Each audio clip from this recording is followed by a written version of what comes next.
कि इस वक्त जो टोला, जो हुक्मरान तबका हम पर मुसल्लत है, वो हुक्मरान तबका 76 साल से हुक्मरानी कर रहा है। वो आमिरों और डिक्टेटरों की सूरत में भी और नाम नहाद जमहूरी हुक्मरानों की सूरत में भी हम पर मुसल्लत होता है। ये एक इकट्ठ है उन वडेरों और जागीरदारों का, उन लोगों का जो मरात याफ्ता हैं। और ये मरात याफ्ता लोग वो हैं जो अमेरिका या मगरबी ताकतों की पुष्पनाही के जरिए से हमारे सरों पर आकर मुसल्लत होते हैं। वो उनकी खुशनूदी के लिए हम पर बिजली के बम फेंकते हैं, पेट्रोल के बम फेंकते हैं, और फिर हमें ही ये सबक पढ़ाते हैं कि हम IMF के प्रोग्राम से नहीं निकल सकते। इस IMF के साहूकारी के प्रोग्राम में डाला किसने है? इन्हीं लोगों ने डाला है। पार्टियां बदलती रहती हैं, वुज़रा भी बदल बदल के वही आते रहते हैं, ब्यूरोक्रेसी भी वही रहती है, इस्टेब्लिशमेंट भी वही रहती है, जागीरदार भी वही रहते हैं, वडेरे भी वही रहते हैं, और आवाम उनकी किस्मत तब्दील नहीं होती है। इसलिए हमें उस पूरे तबके के खिलाफ कि जो अमेरिका की और मगरिब की आशीर्वाद से हम पर मुसल्लत है, एक जबरदस्त मुजाहिमत करनी है, पुरअमन मुजाहिमत करनी है, बेहम मुजाहिमत करनी है, और पाकिस्तान की कौम की तर्जुमानी करनी है, और इस फरीजे को हमें इंशाअल्लाह अदा करना है। उसमें लोग बिजली के बिलों से बिलबिलाते हैं, पेट्रोल के बम उन पर गिराए जाते हैं, महंगाई की आग में वो जलते हैं और कोई पूछने वाला नहीं है।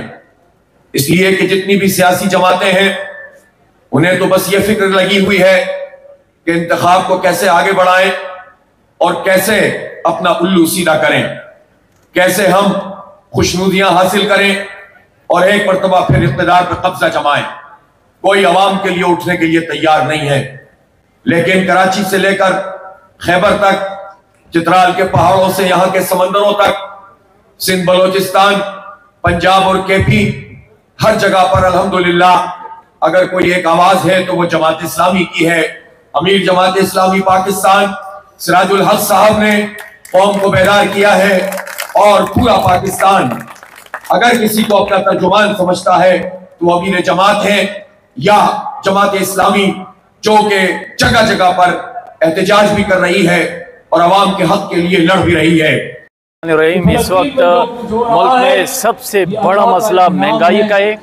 पेट्रोल पंप का है, बिजली के टैक्सीज में इंतहा दर्जे के जो इजाफी चार्जेस है उसका है, गरीब आवाम का है, बेरोज़गारी का है, बदतरीन पस्ती और पसमानदगी का है। और इस वक्त पूरे मुल्क में शहर कराची से लेकर इस्लामाबाद और KPK तक अगर कोई आवाज़ है तो वो जमात इस्लामी की आवाज़ है। आज सिंध गवर्नर हाउस के सामने ये धरना मोहतरम इंजीनियर सिराजुल हक साहब की सरबराही में इसका इनेकाद हुआ है, और ये बिजली के खिलाफ, पेट्रोल पंप के खिलाफ, निगरां हुकूमत के गैर कानूनी, गैर आईनी, गैर दस्तूरी फैसलों के खिलाफ है, एक गले सड़े ऐसे निज़ाम के खिलाफ है जिसमें गरीब, महरूम, मजबूर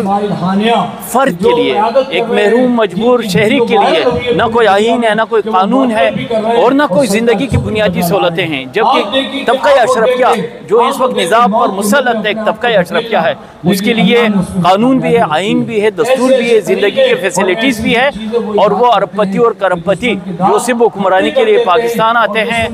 लिहाजा जमात इस्लामी इस वक्त अवाम की वाहिद आवाज़ है, शहर कराची से कश्मीर तक। हम महंगाई की, इस बदतरीन महंगाई के खिलाफ है, हम निगरां हुकूमत के उन तमाम फैसलों के खिलाफ है जो आइन, कानून, दस्तूर से हट कर फैसले करते हैं। और आज का ये धरना ये मुतालिबा कर रहा है कि पूरी तौर पर पेट्रोल पंप में गैर आइनी, गैर कानूनी जो इजाफा है वो वापस लिया जाए, बिजली के बिलों में गैर आइनी और गैर दस्तूरी इजाफा वापस लिया जाए, गुर्बत का खात्मा किया जाए, महंगाई का खात्मा किया जाए, नौजवानों को रोजगार दिया जाए,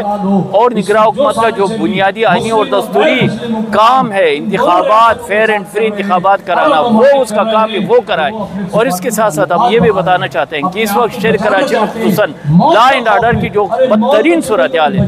हर तरफ क्राइम है, डकैतियाँ है, स्नैचिंग है, जराइम है, मंशियात फरोशी है, और पुलिस में ऐसी काली भेड़ियाँ हैं जो इन क्राइम को कंट्रोल करने के बजाय वो वो महरूम मजबूर गरीब आवाम की जेबों पर डाके डाल रहे हैं। तो ये निगरान हुकूमत, निगरान वज़ीर आला का फ़र्ज़ बनता है कि शहर कराची में पूरी तौर पर क्राइम को कंट्रोल करे, अमन अमान को कायम करे और शहर कराची की जो बुनियादी फैसिलिटीज़ है वो उसको फराहम करे। हमारा मुतालबा है कि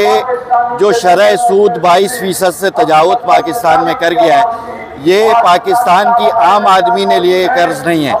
बल्कि ये वो कर्ज हैं कि जो मुस्तकिल मुसल्लत पाकिस्तान पर करप्ट हुक्मरान तोले ने लिए और उन्होंने अपनी अय्याशियों में इस्तेमाल किया। आज IMF के कर्ज को उतारने के लिए पेट्रोल की कीमतों में इजाफा किया जा रहा है, डॉलर्स की कीमत बढ़ गई है, सोना महंगा हो गया है। इस वक्त आम आदमी के लिए अशिया खुर्दोनोश उसको नापैद कर दिया गया है, आटे के लाले पड़े हुए हैं, बिजली महंगी है और शहर कराची के लोगों के साथ ज़्यादती तो दोहरी है कि हमें मौजूद होने के बावजूद गिना नहीं जाता। 3.5 करोड़ आबादी के शहर को 2 करोड़ गिना गया है, यकीनन इसलिए कि इस कराची के लोगों की नुमाइंदगी को कम किया जाए। इस वक्त इस आबादी और मरदमशुमारी के इस जालसाजी के नतीजे में कोई 10 कौमी असम्बली की नशस्तें कराची के अंदर कम बनाई गई हैं, 16 सूबाई असम्बली की नशस्तें कम बनाई गई हैं और इस सारे अमल का नतीजा ये निकलता है कि फिर इस वक्त जागीरदार, करप्ट, सरमायादार ये शहर कराची समेत इस पूरे सिंध के ऊपर मुस्तकिल मुसल्लत रहते हैं। आज के इस एहतजाजी धरने का मुतालबा ये है कि फौरी तौर पर पेट्रोल की कीमतों को वापस लिया जाए, सस्ता किया जाए, बिजली के नरकों को कम किया जाए, के इलेक्ट्रिक का लाइसेंस मनसूख किया जाए और इस शहर कराची की आबादी को जितनी है उतनी गिनी जाए और इसकी नुमाइंदगी को दुरुस्त किया जाए।